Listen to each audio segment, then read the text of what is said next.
Hello, Soul Family. I am Shannon Pardini, your host. And today I'm super excited to be talking with Margaret Gordon on the topic of opening our voice, the somatic experience of singing. I want to tell you a little bit about Margaret. Margaret has been teaching singing for over 15 years. She specializes in training children and adults of all ages how to use, strengthen, and nurture their natural voice for any music styles of their choice. Margaret's teaching style includes a mixture of classical vocal technique, voice science, sound healing, and the somatic voice work, the love tree method. Margaret began her singing journey at a young age in church and in local children's choirs and theaters. She developed a strong passion for musical theater throughout childhood and adolescence and performed regularly in a vast amount of theater productions. In college, graduate school, and post-study, she trained strictly in operatic vocal technique and has since performed in various opera productions throughout the San Francisco Bay Area and Italy. Due to a traumatic event, Margaret lost the connection with her ability to sing while studying operatic voice in college. Through many years of retraining and doing her healing work around that, Margaret was able to reconnect to her body and voice and sing with full confidence and joy again. She now finds great purpose in helping others also overcome their traumatic obstacles, holding back their voice. Margaret truly believes anyone has the ability to sing. And I love that. I just want to chime in here a little bit. Margaret has been my vocal teacher for about a year and a half, and she truly is a gift to hold space and allow you to open up your voice. And I'll share more about that, but welcome, Margaret. I'd love it if you would share with our audience a bit about yourself, who you are today, and the topic on opening our voice. Hi, Shannon. Thank you for inviting me on here. It's a pleasure to be here. I am still singing, and I do have a long history in operatic voice, but because of the journey I went on, now I enjoy singing all sorts of styles, and I enjoy teaching all sorts of styles of singing because I find that the voice is actually very somatic, which means we're coordinating the mind, the body, and the spirit. And it's important to pay attention to the spirit. When we're learning, especially as classical singers, we get really focused on technique and perfectionism, and we sometimes lose sense of our spirit in singing. And so it's important to always connect to how you're feeling in your body when you sing. And so I find that I enjoy so many different styles of vocalization that now I explore all sorts of things. So that's where I'm at with my vocal journey these days. Beautiful. And before we take a quick break, where can people find out more about you?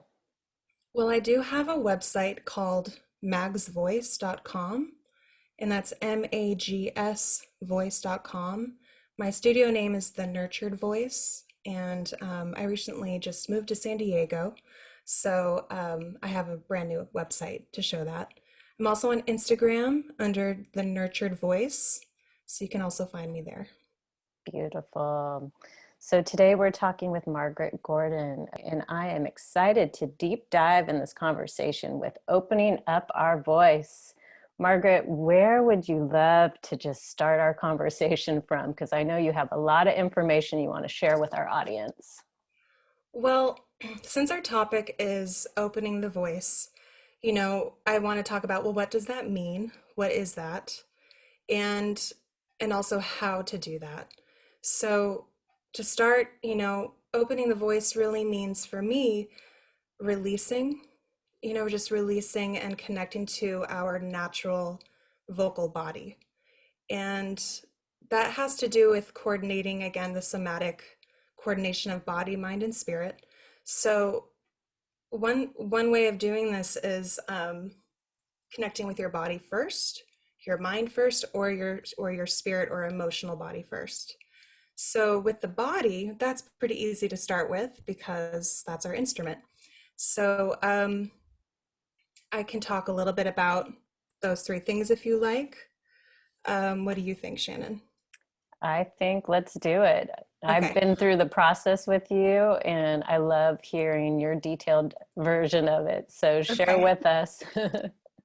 Well, I like to start with the body first just because, it's a little bit basic and simple for all of us to connect to before we go deeper into the deep water of coordination. So with the body, it's important to first relax and and align. So to do that, we want to make sure we're breathing in a relaxed way. We can breathe high and anxious and we, the way we breathe when we exercise or when we're really nervous, we don't want to breathe that way for singing because it actually doesn't engage the right respiratory muscles we need for singing. So you want to just make sure you're using your breath to relax your body, and then that will help it work more efficiently for you. So to do that, I like to imagine releasing first the abdominal muscles we sometimes hold tight. So you can sort of just let the belly go, let lunch be shown. Don't hold your stomach in. Let that go, and that actually allows the diaphragm, which is a big muscle under your lungs, to actually expand properly when you inhale. Because if you're tight in the abs, you're not going to actually get the diaphragm to expand properly. The abs will be tight in the way. So you have to really release that so that muscle can naturally expand. And to do that, you can take in a silent breath through an open mouth. And it shouldn't be, right? Because you can hear that there's tension in my throat. That's what's making that sound. That's usually a high breath. So you want to just make sure you're taking a silent breath, just like you would, just relaxing by the beach or on a chair or on a couch, just a natural, relaxed, low breath. And that naturally engages your diaphragm in the right way for vocalization. Now, alignment is important, but of course, we don't have to be perfectly aligned when we sing. Are we aligned when we talk with our friends or, vocalize when we're playing a sport, stuff like that, where it just helps for singing, but you really don't need to worry about it too much. The most important thing is that you're relaxed and connected to your body in that way. Um, I could talk a little bit about how the voice works as an instrument in the body. Um, do you think I should go into that, Shannon? Yeah, let's just keep going deeper. Okay. The directions on really opening up below the diaphragm, correct? Hmm. You can feel it. It's so life-changing. We've never been taught to breathe that way. We hold so much tension in that area, and so just by giving us guidance, I feel much more relaxed. It just feels so much better to have that permission to release in that area. I like how you said that, the permission to, yeah. And actually, that reminds me of something I recently learned about releasing tension in the body for singing that connects to actually giving birth. I'm pregnant right now. I'm halfway there, and I'm learning a lot about birth, and it's just mind-blowing to me how exactly the same it is to singing. Wow. How and a big important thing I've learned is releasing the jaw. And this is a very specific singing, tip for anyone out there. If you are clenching your jaw, it actually causes you to have a very tight pelvic floor, which is below the belly. And I think that's sort of what you were just talking about, Shannon, below the diaphragm, releasing down there. Our jaw and our pelvic floor are neurologically connected. So if we're really tight in our jaw, we're not going to get a really good support from the pelvic floor. Instead, we need to release the jaw, and you'll feel this natural support way underneath the stomach. And I like to think of the pelvic floor muscles as a second diaphragm or a support to the diaphragm. So it gets a little technical now, but yeah, it's interesting how similar birth is to singing, and it's so natural. And to also know the connection, because for many of us, we do have that clenching jaw, that really tight jaw, and we're not connecting that it is coordinating with the pelvic floor and that lower area. So, Yeah. you Who would know, have thought? They're so far away. right, exactly. But yeah, really having awareness around that can be life changing. Hmm. Absolutely. It just really releases your voice. And I'm going to just take a quick tangent here in that um, when I get to the spirit part of the somatic coordination, it's also emotion. When we sing, we're actually expressing emotion. Also, when we talk, and I think that's why we love music and singing so much, is because it's the language of emotion. And and so when our body is tight or tense, it's harder to actually sincerely express the emotion we're feeling because we're also feeling tight. We're anxious in that tension.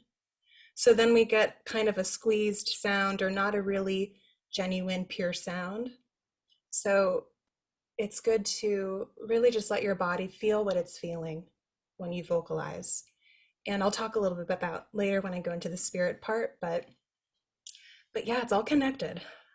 Yeah, Um, it makes so much sense from a consciousness standpoint too. When we're in a meditative state, it's so pure and it's naturally, coming through, channeling, whatever you want to call it.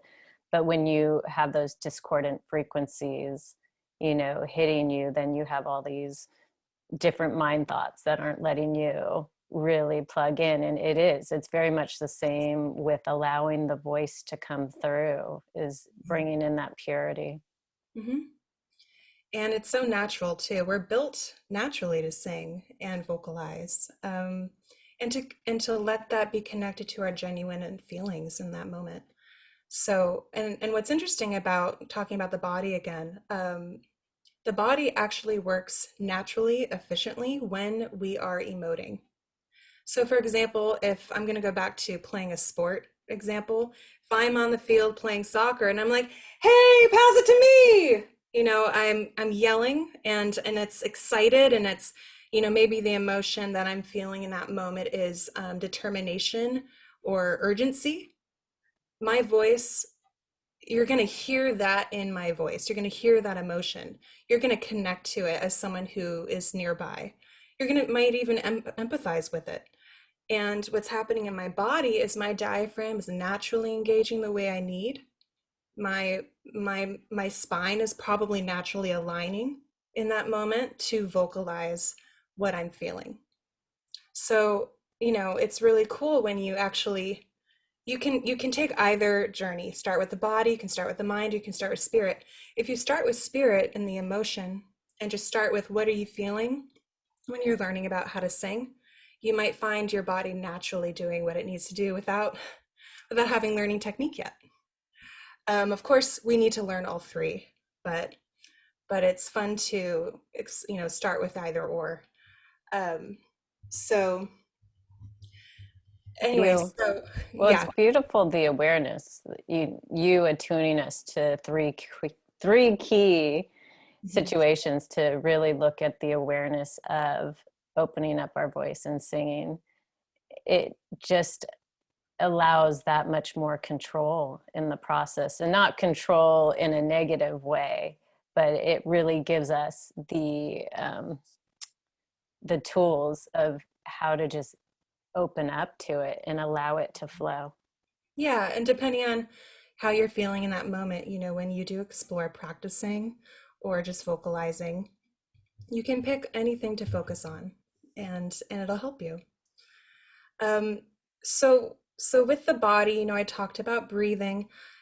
I like to think of three different functions as well in just the body aspect of singing, which is, respiration, which is the breathing and the inhale and the exhale, learning how to coordinate that. And then the second one is a fancy word, registration. You can also think phonation, also a fancy word that basically just means what's happening in the throat or how the vocal folds inside your throat are vibrating. So, and another funny, interesting fact about the vocal folds is they look like a vagina. So they're like little lips that vibrate. And if you were to look into the mouth and look down, it looks just like, our hoo-ha down there. Um, so it's just funny because that's where we create from, right? Right. New life comes out down there. New life comes from our voice too. We're creating with our vocal folds. And so I just think that's so beautiful. It is. It's so sacred to each and every one of us. Yeah. Men too. Exactly. Hey, men love to sing, so Yeah, and they they're have. showing up singing. So, and actually, from a scientific point of view, with the vocal folds, they actually vibrate in different ways. And this is registration. So you and I have worked on this, Shannon. Head voice and chest voice, the main two registrations that some people might have heard before, those two terms, head voice and chest voice. Right now, I'm talking what is a very thick vocal fold vibration. My vocal folds, the little lips, are flapping together in a very thick way. I wish I could show you um, visually, but they're vibrating the full surface length of the lip. And so it produces a really shouty, loud, confident sound. And talking about emotion, what emotions would you say, Shannon, fit with the chest voice? Oh, wow. All kinds. The first thing that comes to me is just belting, I guess, in a sense. Love. I mean, it's such a deep feeling in the chest voice, and it's a confident feeling in the chest Yeah, voice because it is a range that's easily accessible. for sure. And most of us talk in a chest voice or, another registration we call chest mix or head mix. So there's four main registrations, but um so yeah, we tend to talk in the chest. But other emotions, just like you said, confidence, like I'm very confident right now, and you can hear it in my voice. I could also be really angry and be in chest voice, um, or just really proud. Or I like that love, very deep love. I like that you said that. So great. So those are some examples. Now, when we go into head voice, which we sometimes do, maybe when we're talking to a little pet or a baby, or when we're feeling really sad, so I'm trying to mimic these emotions a little bit so you can hear the change in my voice.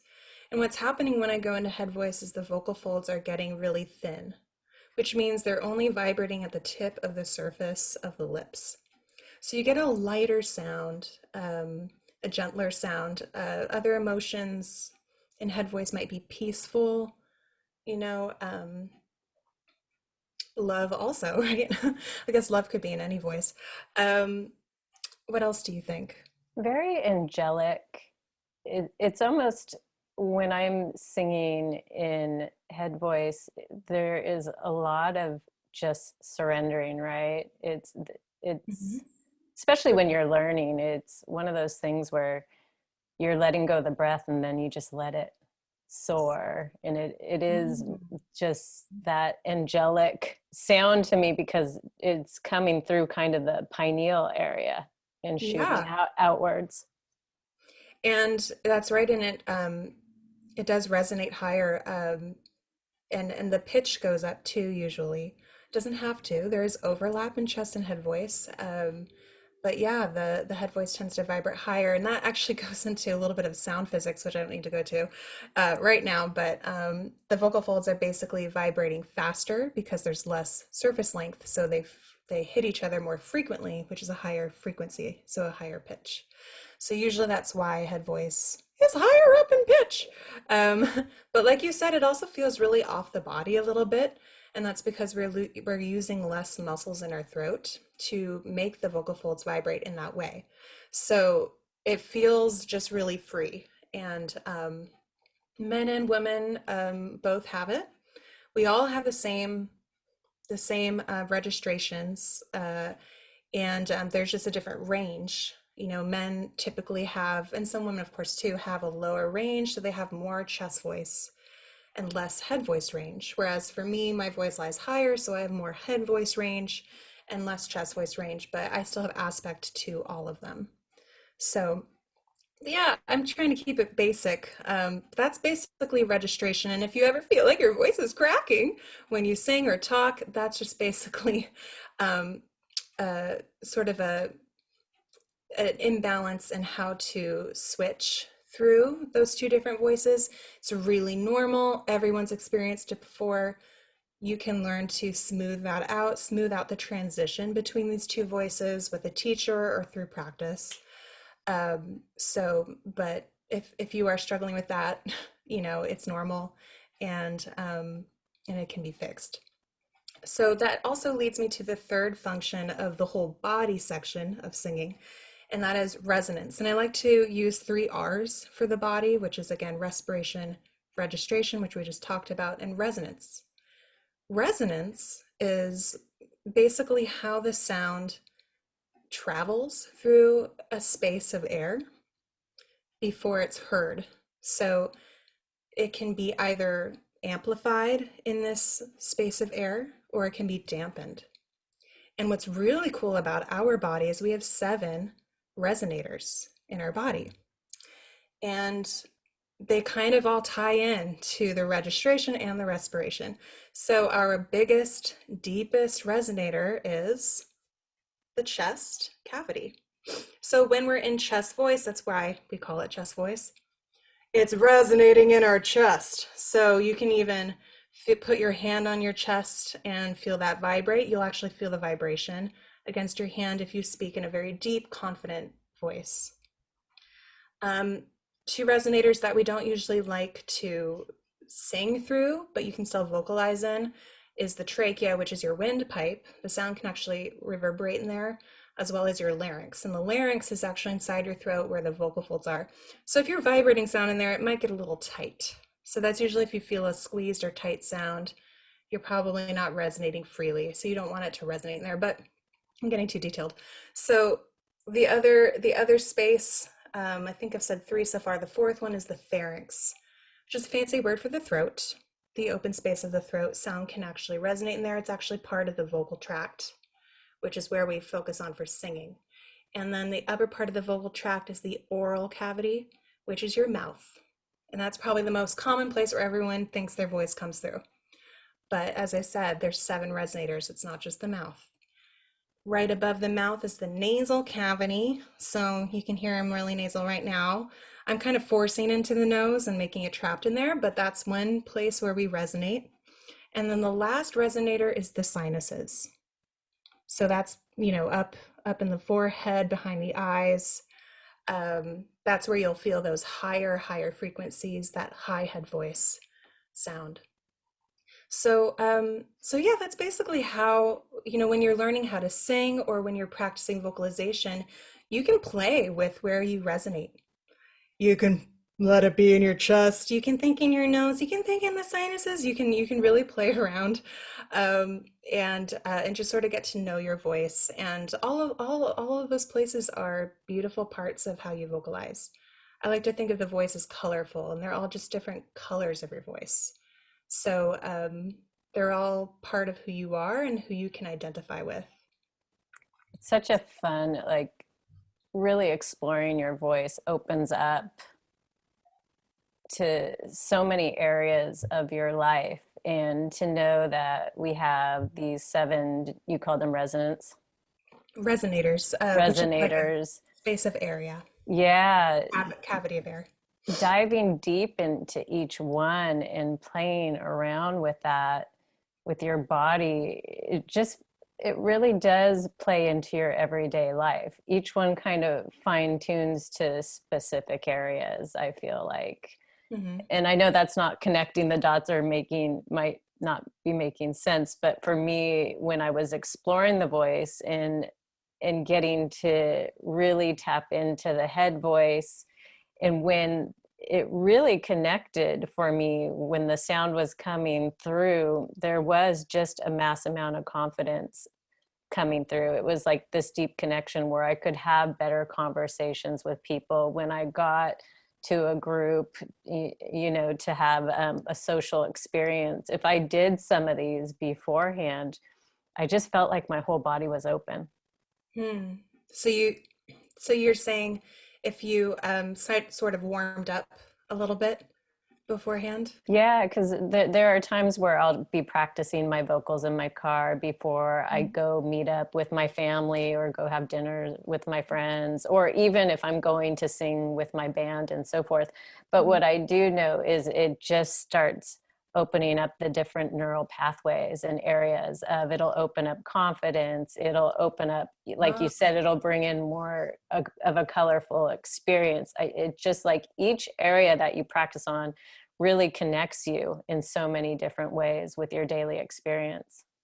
I totally see what you mean. It's almost like you were connecting more with the vibrancy of your emotions too.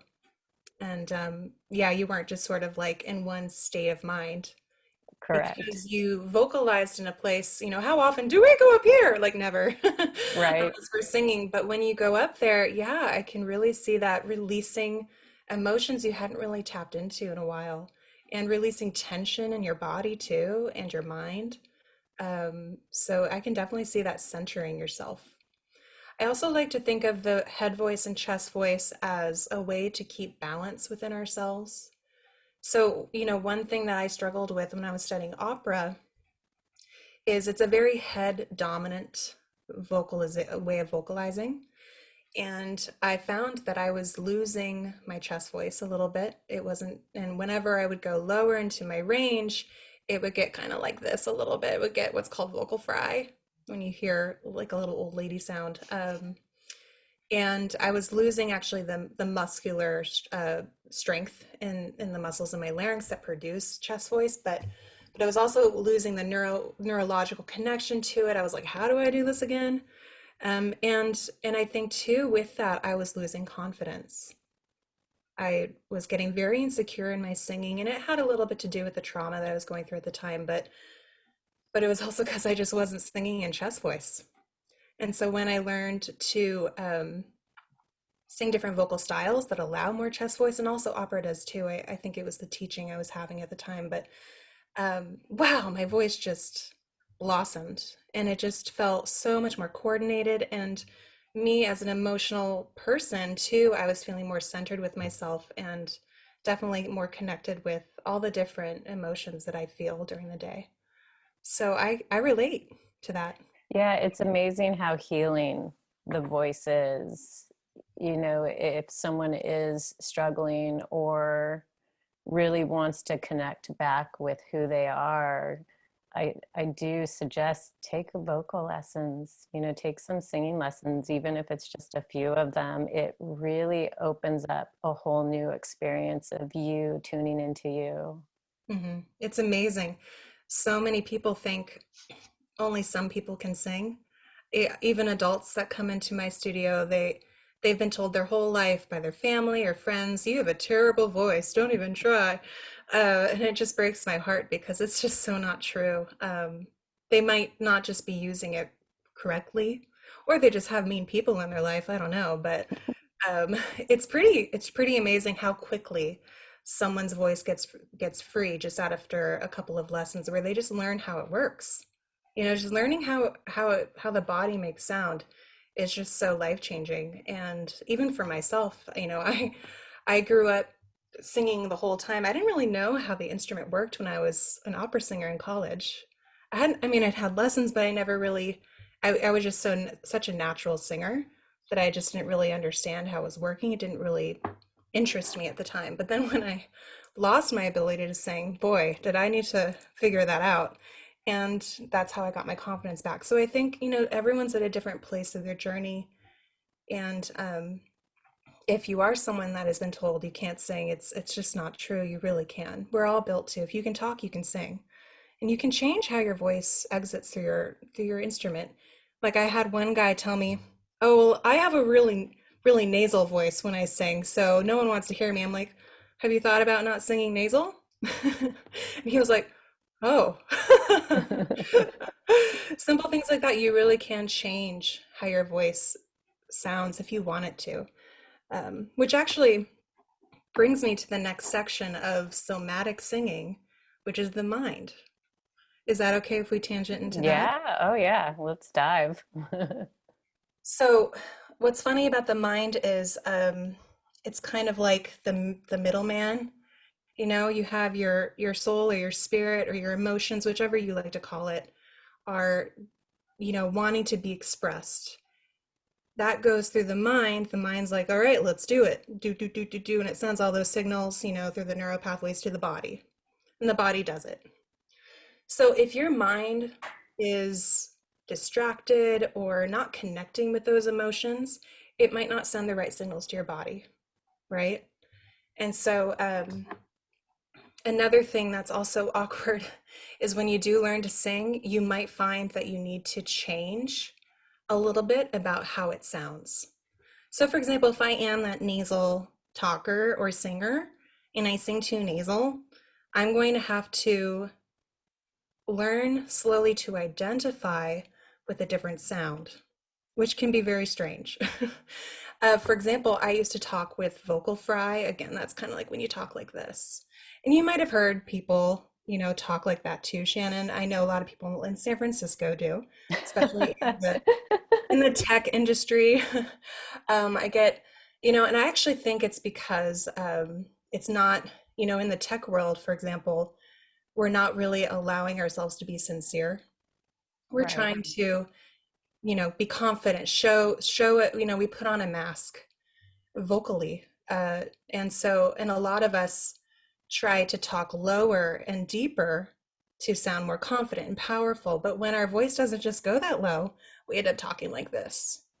And so I think now I haven't done any research on it, or I have actually, but there hasn't been research done. Um, but I think that's because we're not sincerely emoting and letting our voice naturally resonate where it wants to. So that all has to do a little bit with the mind, and you know, ways to get connected to your mind is again through meditation. I think you mentioned that earlier. Meditating actually connects you with your body and your mind and your soul, but it also calms your mind and and can get you a little bit more clear-headed. Another funny thing about the mind is, you know, while you're singing, let's say you're performing or, you know, in front of other people, or maybe you're just singing for yourself, but a lot of times our mind can get distracted and focus on judging ourselves instead of or thinking, what are they thinking about my voice, you know? And we start to get a little self-conscious. And what happens? Well, we're not paying attention to the emotions being expressed, and so those neural pathway, the signals from the mind are getting distracted, so our body might not, you know, naturally express what we're trying to express as efficiently as it could. So the mind is really important to get under your control, or at least to get centered with. Um, so yeah, so meditation helps with that, and breathing helps with that, um, and also just learning to accept your voice the way it is. I like to say to my students a lot of the time, don't impress, just express. Because you know, we can't get rid of our ego fully, but our ego is always judging us, and it gives us energy too. It's not a terrible thing, uh, but you know, we can tame that part of ourselves, and we can do that by connecting again with our soul. What are we trying to express? And just let that be what you vocalize. And it's amazing how much everything will come into alignment again. Beautiful. Yeah, the voice is, it's funny how hard we are on ourselves just with the voice. And Mhm. to each of us, we resonate with so many different tones and sounds. So there's no reason for us to judge or be hard in that area, regardless, because in the end, it's a frequency. We're either going to be magnetized to it or not. And that's all it is. You know, there really is no reason to not go out and try singing or not have your voice be heard, because someone is going to resonate with it and someone is going to love it and adore it, and we all need it. It's truly like voices are so soothing and healing, you know, when your loved ones are around you whispering to you, you know, loving you. It's that frequency. And so again, I love how you share the body in its unique process of wanting to be seen, wanting to shine, and it has all these natural capabilities to do so. So I appreciate that. And also, I think connecting. So, that connection is so important to us as humans. And what's beautiful about the voice is when we actually express emotion in our voice, a person listening to us will empathize. They'll just naturally, it's a great way to empathize and connect. That's why we have favorite singers. A singer that can really emote. It's not just about how amazing they are at singing. We really want to connect to them, to connect to what they're feeling. And when they make us feel something, or when the music makes us feel something, then we feel connection. And I think that's why it is so beautiful to share your voice. It's very scary, because you have to be vulnerable. But vulnerability is the gateway to connection, right? So, yeah, it's hard. It's scary. It takes It, courage. very But much so. And I also think with being vulnerable, it leads to confidence. mhm, It's, being vulnerable, you just build up this humbleness to do you, be you, mhm. go do what your heart desires, because the bigger picture is no one's really paying attention except for you. And you have this opportunity to really, be your authentic self and to do all these wonderful creations that our body allows us to. Mhm. Yeah, kind of like self-love. And the self-love leads you to connected love, I guess. Yeah. Leads you to everything.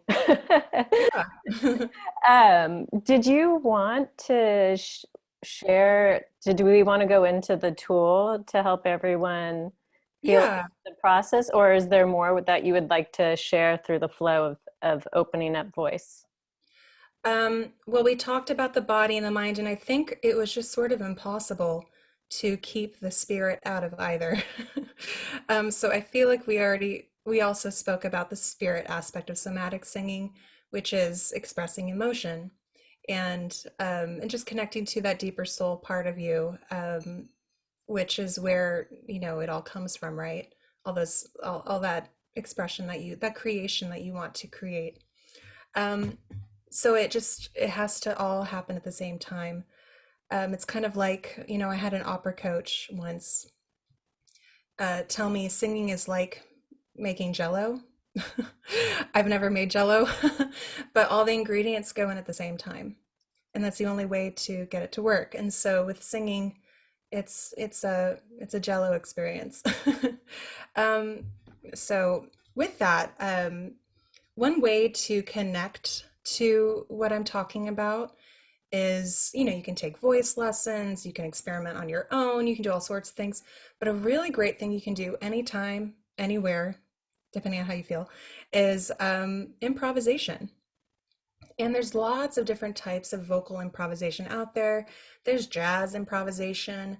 There's, there's even pop, in pop songs, people improvise, and classical music, people improvise.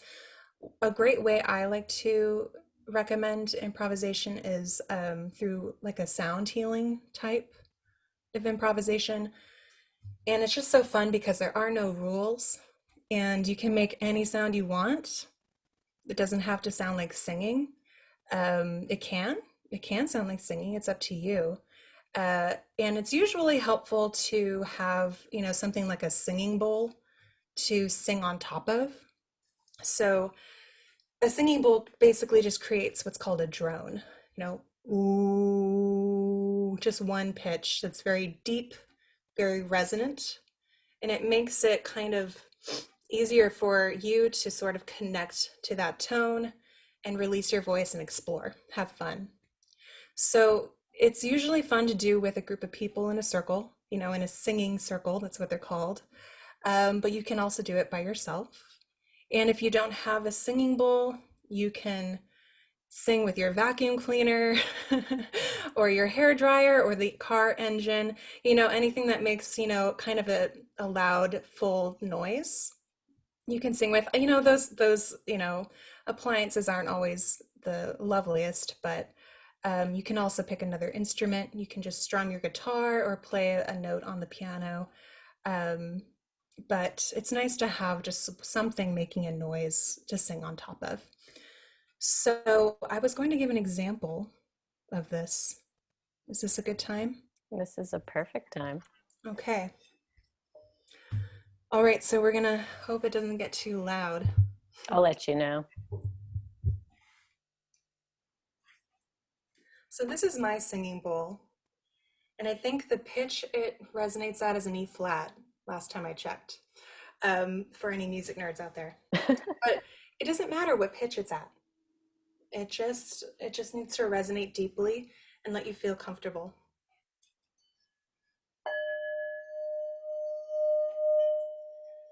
I forgot to say one thing. Um, for anyone listening, feel free to sing with me if you want as well, if you feel comfortable.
Beautiful. That for me just felt so freeing, so peaceful, and really just coming in tune with my body. I could have listened to that for another hour. Thank Well, you that's for great. sharing. Yeah, it sure brings up a lot of emotion when you do Hmm. that, especially when people are listening. Um, so, to analyze what I just did, you can hear I'm going from chest to head voice a lot. I'm exploring. I don't care what it sounds like, although part of me did. I'm always battling that in my mind, and I think that's normal for everyone. If you're battling judging while expressing, keep going, keep doing it, get deeper. This usually can last up to 30 minutes. You could do this. It's amazing how deep you go in yourself. This Yeah, was just a few minutes, but yeah, you can really release a lot if you keep going. I was feeling emotions. There were minutes there where I felt like I was going to come into tears, but it felt like a really nice release. Hmm. and a very welcomed one. So yeah, again, audience, singing bowls are where it's at, and playing around with the voice and our body, and not judging ourselves, because each and every one of us is so incredible. And the more that we really fine tune and share who we are through our voice is just so life changing. And you have just been such a joy walking us through the process with your expertise and your mastery. And I just welcome you. Where can people find you again?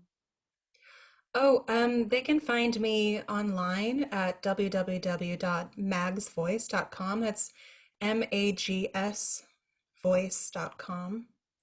Yeah, you can reach me on the contact page. I'm also on Instagram under the Nurtured Voice.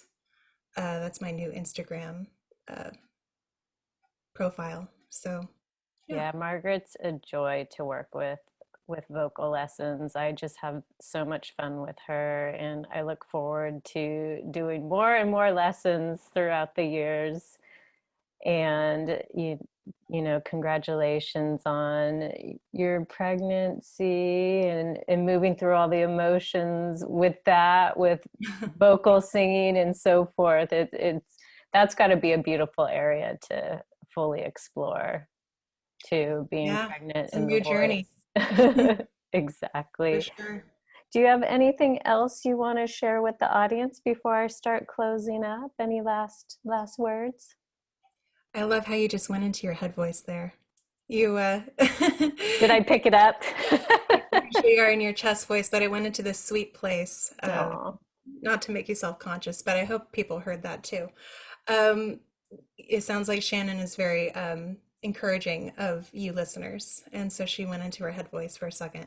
And I just wanted to add with that that don't be afraid to explore your voice. It's a very important part of who you are, and um, there's nothing holding you back. You know, everyone is free to vocalize. I love it. And thank you so much again for being here with me, Margaret. I just love and adore you, and sharing this space is so fun, and I look forward to more coming down the road.